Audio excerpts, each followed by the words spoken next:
नमस्कार दोस्तों, आप सभी का साइन रिपेयर में स्वागत है। ये वीडियो होने वाली है इंस्टेंट गीज़र की क्लीनिंग के ऊपर। अगर आपके गीज़र से हॉट वाटर जो है वो बिल्कुल नहीं निकल रहा है, या इसकी जो फ्लो है वो बहुत कम है, या आपके जो गीज़र की कैपेसिटी 2 लीटर की है लेकिन इसमें से जो वो 1 लीटर का ही क्वांटिटी से भी जो कम आपका हॉट वाटर जो बाहर निकल रहा है, तो ऐसे में आपको अपने गीज़र को जो वो क्लीन कर लेना चाहिए।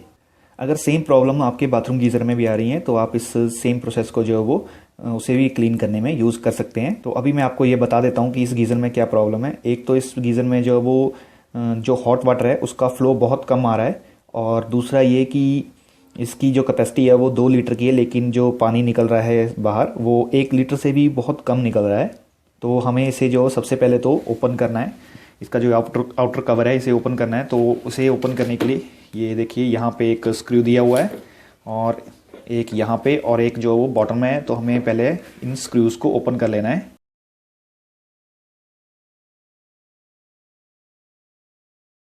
आपको जो है अब इसके फ्रंट कवर को ओपन करना है। इसके लिए आपको जो बिल्कुल नीचे की तरफ से इसे इस तरह से उठाना है और देन इसका जो कवर है वो निकल जाएगा। और यहाँ पर जो इसके एलईडी बल्ब वगैरह होते हैं इन्हें आप ज़रूर निकालें।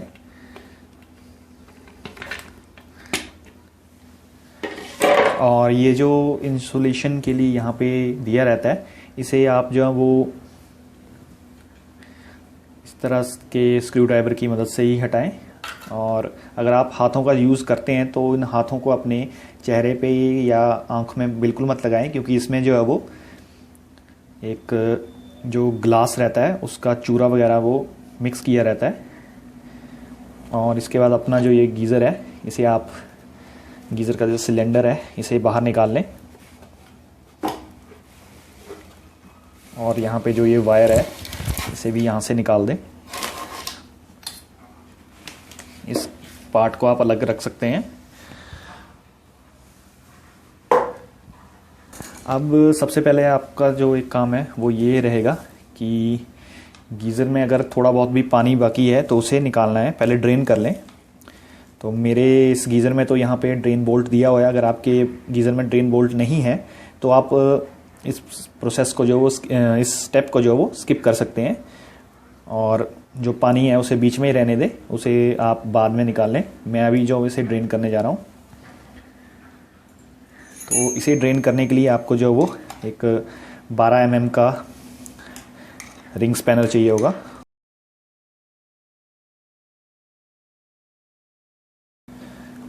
इसके बाद आपको सिंपली इसे जो है वो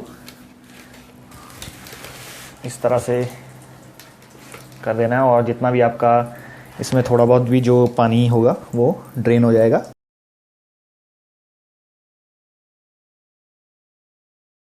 पानी ड्रेन करने के बाद इसका ये ड्रेन नट जो है वो वापस से लगा दें ताकि ये कहीं गुम ना हो जाए। और इसे जो है बहुत ज़्यादा टाइट भी नहीं करना है।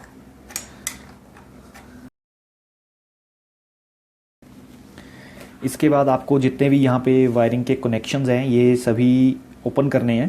तो इन्हें ओपन करने से पहले आप जो वो अपने मोबाइल में एक इसकी जो फ़ोटो वगैरह ले लें ताकि आपको पता रहे कि कौन सी वायर कहाँ पे कनेक्ट होनी है। और उसके बाद इसके जितने भी ये कनेक्शंस हैं इन्हें ओपन कर लें। देन सबसे पहले अपना जो ये थर्मोस्टेट है इसे निकाल लें।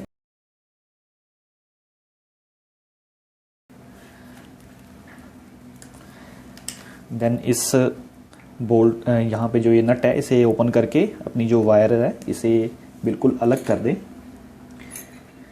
जो ये नट है ये 11 mm का है। आप यहाँ से ही देख सकते हैं कि ये देखिए इसके बीच में जो स्केलिंग आपको दिख रही होगी, इसी की वजह से हमारे जो गीज़र में फ़्लो जो है वो कम हो जाता है और स्केलिंग जो पूरी इसमें भर जाती है। तो अभी आपको जो है वो जितने भी यहाँ पे ये नट और बोल्ट्स दिख रहे हैं ये हमें सभी के सभी जो है वो ओपन कर लेने हैं।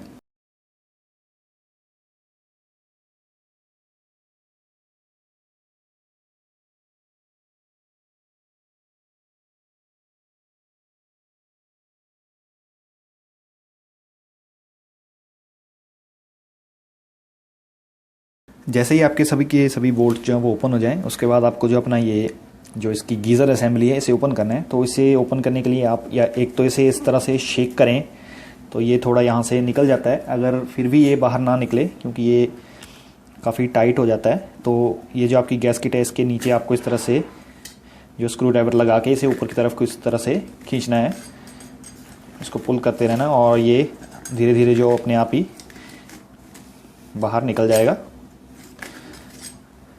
उसके बाद इसे आप जो वो इस तरह से बाहर निकाल लें। तो अभी आप देख सकते हैं कि इसके बीच में कितनी ज़्यादा जो वो स्केलिंग बिल्डअप हो चुकी है, जिसे हम कैल्शियम और मैग्नीशियम की वजह से इस तरह से जम जाता है। तो आप देख सकते हैं कि इसमें से कितनी ज़्यादा मात्रा में, ये देखिए आप खुद ही देख सकते हैं कि इसमें कितनी ज़्यादा मात्रा में ये निकल रहा है और अभी भी इसके बीच में जो वो बहुत ज़्यादा है। और ये देखिए जो हमारी गीज़र रॉड है इसके ऊपर भी यही जमा हुआ है और ये हमारी जो गीज़र की पाइप्स हैं ये देखिए इसके ऊपर में भी यही लगा हुआ है। और ये रही हमारी आउटलेट पाइप, ये देखिए। और ये देख सकते हैं आप कि जो हमारा आउटलेट पाइप का जो होल है, ये देखिए ये होल किस तरह से ब्लॉक हो चुका है। कई केसेस में जिसमें पानी बिल्कुल भी बाहर नहीं निकलता है उसमें ये होल पूरी तरह ब्लॉक हो जाता है और पानी बाहर नहीं निकल पाता है। और इसका जो पर्टिकुलर इस गीज़र का जो फ्लो है वो इसी के कारण जो है वो कम हो चुका है। तो इसे आप जो वो क्लीन करने के लिए एक स्क्रू ड्राइवर की मदद से इस तरह से करें और ये क्लीन हो जाएगा। और आपको जो वो इसे पूरी तरह से क्लीन कर लेना है। यहाँ पे जितना भी ये आपको दिख रहा है ये पूरा इस तरह से आपको क्लीन कर लेना है। आप इसे हल्का हल्का इस तरह से भी अगर अपने स्क्रू ड्राइवर की मदद से या किसी लकड़ी की मदद से इस तरह से अगर आप करेंगे तो ये देखिए ये धीरे धीरे जो निकल जाता है। तो आप इसे पूरी तरह से क्लीन कर लें और इस सिलेंडर को भी आप क्लीन कर लें। तो मैंने जो क्लीन कर लेता हूँ उसके बाद ही आपको वीडियो जो है वो आगे का दिखाता हूँ कि आपको इसे दोबारा से असेंबल किस तरह से करना है। और मान लीजिए कि अगर ये आपके जो कैल्शियम है ये अगर क्लीन नहीं हो पा रही है तो आप जो वो एक विनेगर में आप विनेगर और वाटर का सोल्यूशन लिए, आप चाहे तो 50-50 भी मिक्स कर सकते हैं, चाहे तो ज़्यादा या थोड़ा आगे पीछे आप परसेंटेज रख सकते हैं और उसे इसमें जो है वो अच्छी तरह से मतलब कि डाल के आपको हिला लेना है। और ये जो है वो आपका जितना भी कैल्शियम है ये धीरे धीरे जो है वो कुछ एक घंटों में जो डिज़ोल्व हो जाएगा। और उसके बाद आपको जो वो बेकिंग सोडा और वाटर का मिक्सचर लेके इसमें एक बार ज़रूर दोबारा से जो है वो क्लीन कर लेना है इसे, क्योंकि आपका जो विनेगर होता है उससे आपका जो स्टील की ये जो सिलेंडर है इसमें भी कट लग सकते हैं। इसलिए आपको जो है वो बेकिंग सोडा भी आप जो विनेगर है उसके बाद यूज़ ज़रूर करना है। जैसा कि आप देख सकते हैं मैंने सभी पार्ट्स को जो अच्छी तरह से क्लीन कर लिया है, जितना मैंने कर सकता था उतना मैंने इन्हें क्लीन कर लिया है। और आप एक बात का ध्यान ज़रूर रखें कि ये जो गैस्केट है इसे आप ज़रूर इंस्पेक्ट करें कि ये कहीं से कटी तो नहीं है या मुड़ी तो नहीं है। अगर ये हार्ड भी है तब भी इसे जो आप टाइमली जो रिप्लेस कर लें। और अब हम जो इसकी असेंबली करेंगे, जिस तरह से हमने इसकी डिसअसेंबली की थी उसके बिल्कुल अपोजिट इसकी असेंबली करेंगे। आपको जो गैस्केट देख के लगानी है, ये देख सकते हैं कि आप इसका जो ये पार्ट है ये बिल्कुल प्लेन है और इस तरफ से ये ग्रूव्ड है, थोड़ा सा इंक्लाइन टाइप है। तो इस तरह से आपको इसे रखना है। देन आपका जो ये गीज़र है का जो हमारा असेंबली है ये आप देख सकते हैं कि यहाँ से ये भी इंक्लाइंड है, तो ये इंक्लाइंड इस तरफ से ही लगेगी।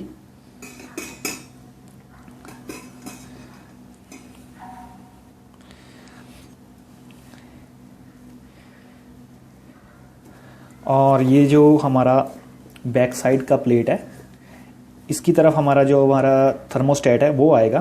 तो इस बात का ज़रूर ध्यान रखना है आपको और इसी तरह से इसे जो है यहाँ पे लगाना है।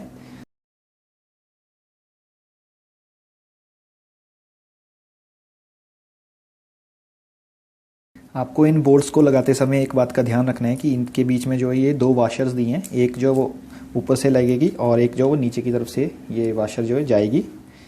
तो इस बात का ज़रूर ध्यान रखें। और अभी के लिए आपको इन्हें टाइट नहीं करना है, जस्ट इन्हें जो है वो लगा के हल्का सा जो इनके जो नट्स हैं उन्हें टाइट नहीं करना है, अभी आपको जस्ट इस तरह से लगा लेना है।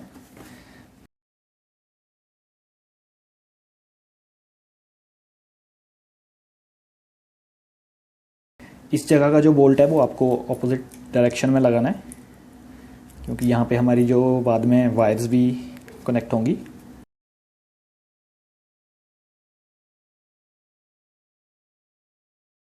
अब आपको जो इन बोल्ट्स को टाइट करना है, और टाइट इन्हें इस ऑर्डर में करना है कि जैसे अब आप मान लीजिए इस बोल्ट को टाइट करते हैं तो इसके ऑपोजिट बोल्ट को भी टाइट करना है, देन इसको, फिर इसको, फिर इसको, फिर इसको।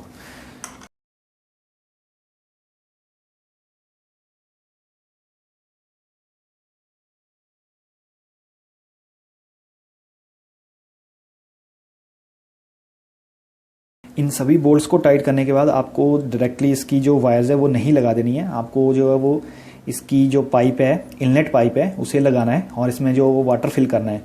और वाटर फिल करने के बाद आपको जो है वो यहाँ पे इस तरह से इसे ऑपोजिट लगा के इस तरह से इसे टिल्ट करके, जो मतलब आप जो यहाँ पे चेक कर लें कि यहाँ से कहीं से भी जो है वो पानी जो लीक तो नहीं हो रहा है। अगर लीक होता है तो आपको चेक करना है कि कहाँ से लीक हो रहा है। अगर इन बोल्ट की साइड से हो रहा है या ये बाहर की तरफ से हो रहा है तो आपकी जो गैस्केट है या तो वो अच्छी तरह से नहीं लगी है या वो डैमेज हो चुकी है और आपको गैस्केट जो है नई लगानी पड़ेगी।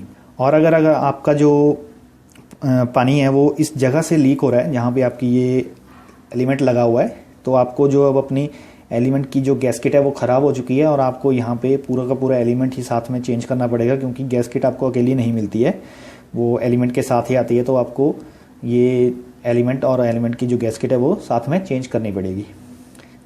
और अगर एक बार आपने इसका जो टेस्ट कर लिया, इसमें से कोई भी पानी वगैरह की लीकेज की प्रॉब्लम नहीं है, तो इसके बाद आपको डायरेक्टली जो यहाँ पे इसकी वायरिंग कर देनी है।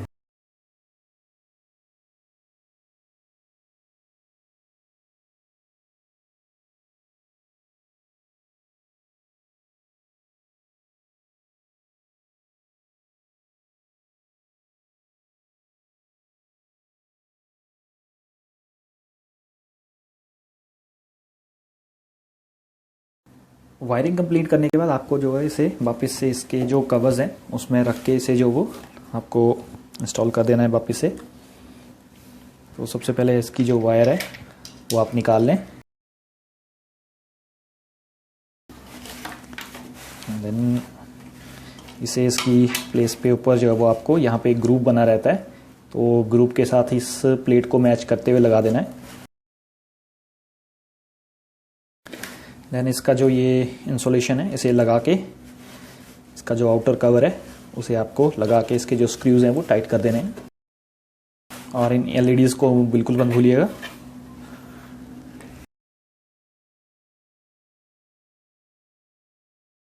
तो इस तरह से आप भी अपने गीज़र को क्लीन कर सकते हैं। अगर इसमें जो फ्लो की प्रॉब्लम है, आपका जो गर्म पानी है वो बाहर नहीं निकल रहा है या उसका जो फ्लो है बहुत कम है या इसकी जो कैपेसिटी है वो कम हो चुकी है, तो इस तरह से क्लीनिंग करने के बाद अपने जो गीज़र को एकदम नए जैसा कर सकते हैं। अगर आपको ये वीडियो अच्छी लगी हो तो इसे लाइक करना बिल्कुल मत भूलिएगा और ऐसे ही आगे आने वाली वीडियोस देखने के लिए मेरे चैनल को सब्सक्राइब भी कर लीजिएगा। वीडियो देखने के लिए धन्यवाद।